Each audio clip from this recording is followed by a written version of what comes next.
welcome back to another video. Today I'm going to show you how you can download any video from Twitter on your device. It's pretty easy. I'm going to show you how. So first of all, you're going to open Twitter or X now. Then after that, you're going to look for any video that you want. Okay. Once you go onto that, you're going to click on the share button, and then when you click on share, you're going to click on copy link. Once you copied the link, it's going to write for you link copy to the clipboard. You're going to exit Twitter and open any browser. Okay. After that, you're going to go onto the search button and then click on search for SSS Twitter.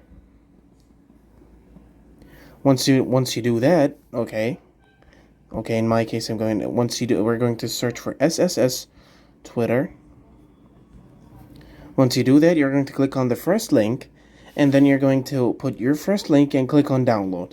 Once you click on download, you're going to see a bunch of different resolutions. You can actually download it as an MP3 also, but in my case, you're going to click on download HD. Make sure you don't click on any ads. You're going to exit the ad. Then you're going to see the video downloaded. And I can click open, and as you can see, the video is downloaded. So this is how you can download any video from Twitter on your device. Thank you so much for watching, and I'll see you later.